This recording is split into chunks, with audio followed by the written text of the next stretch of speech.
You've been considering moving for the last 3 years, but haven't. This video is for you. We run into this situation every day as real estate agents. Clients come to us talking about maybe they should move, maybe they shouldn't. And we actually have a real life story of someone that's been looking for a very long time and having this conversation of what's the difference between this market now and versus what it would have been. And in reality, how much did it cost them to wait? I have a client that I've been working with 4 years probably. They started during the COVID market and were scared of the rate at which the market was growing and the multiple offers and jumping into that. And their needs have changed a little bit throughout the years. But in reality, in the end, we just were in a situation where we had kind of the last say in a multiple offer situation. And they were questioning of, should we do this or should we not? And my questions back to them were, if it's not now, when is it going to be? And if we don't do it now, that house price is going to go up 3-5% over year is kind of what it's been going the last 2-3 years. So what does that payment look like now? And rates weren't really scaring them, but it's where you're locked in at now, where rates are today and what they can be. You can always adjust that part of it. So it was more of how much more is this house going to be in another 6 months? How much more is this house going to be in another 12 months if we're not doing this now? We've been searching and looking for 3 to 4 years, and that prices went up probably 20% because we were dealing with some of the COVID numbers, if not 40%. In reality, they've really lost a tremendous amount by waiting as long as they have. I think that's the biggest thing to understand is you're sitting on the sideline deciding should now be the right time, or should it be here, should it be there, looking at interest rates, looking at economics. You can find so many reasons, tiny reasons to just say no, like, but what about this? Or what about this? Or things are here, or things are there. And it'll stop you from doing what's actually a pretty difficult process to buy and sell a home. But I think realizing like what's the repercussion of doing that? What's the repercussion of waiting? How do you time the market? And I think we've talked about this enough of, man, you can't time it. You don't know that it was a good market or a good decision until we're already through it. Nobody knew that 2020, 2021, when multiple offers were going crazy and the market was just increasing at such a fast clip that would have been a great time to buy a property. If during that market, when you were in it, do you think anybody was going to say that? Well, I didn't say that. Right. How many clients did you and I both have where they bought a house pre-COVID and coming out of the back end of COVID, even at the beginning of COVID and at the end, where they made money, and you have other clients that sat there, as my example, and waited. Now they're higher interest rates and house prices up 150%. But I think the other important part of this is you didn't miss the boat. Just so you know, you did not miss your one opportunity at the 2009 to 13 crash and bottom. You didn't miss that opportunity. You didn't miss the interest rates at 3% opportunity. You just don't know if it was an opportunity until we're 5 years out from it. And I think that that's the biggest thing to understand is as you're sitting on the sideline, you don't know how good of a market or how bad of a market it can essentially be. So in reality, what you have to do is understand your decision to go, if not now, when? It's kind of as simple as that. And then in the when decision, what does that actually look like? We're going to wait until we save up another $10,000 for our down payment. Nope, that ain't going to work. That's not going to save you hardly anything. The market will move up quicker than you can save up the money to make it cheaper. Just so you know, typically that doesn't work.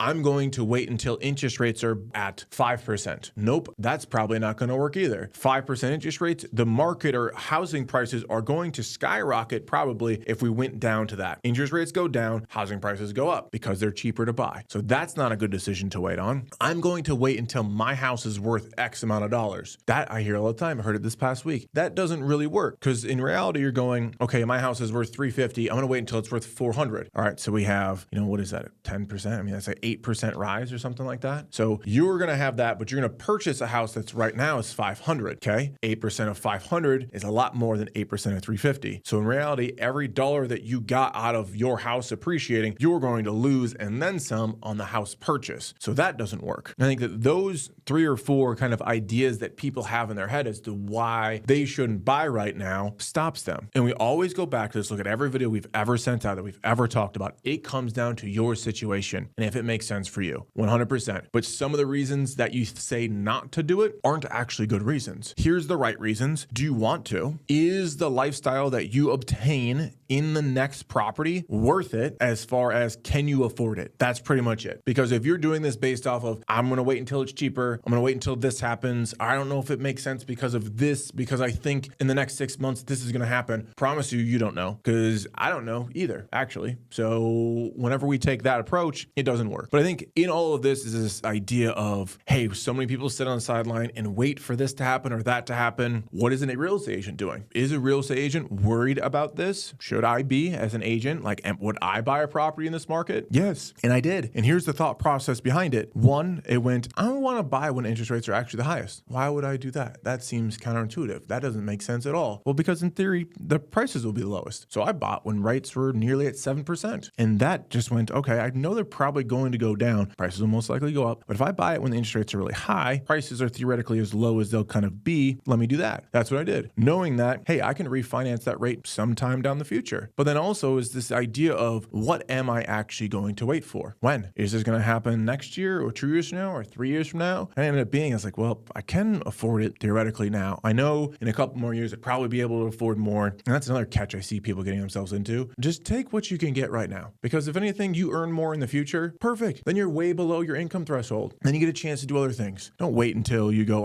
in the next couple years, I'll be able to buy a house $300,000 more. I promise you, this other one will make you just as happy. But looking at it from that perspective, it gives you a good reason to, hey, don't wait. Decide whether or not, and actually use good logic in deciding whether or not to. So the biggest question to ask yourself is, if not now, when? And what does that cost me if I do wait? Because that idea of, hey, if I wait 5 years from now for this and prices go up X amount of dollars or 3% every year on a $500,000 house, well, 5 years from now, this house is going to cost me like $75,000 more. Well, if it was going to cost me $75 more, if I'm going to get a $75,000 future discount on the property, maybe you should think about it now. So I think those are some of the things to look at when you're deciding whether or not it makes sense for you, and some of the common myths I think people run into when it comes to finding a reason not to. To help you with the decision framework on whether or not it makes sense for you to purchase a new house and sell your existing one, complicated process, click the link below to download our Sell Smart, Buy Smart guide to help you make the right decision for you and your family.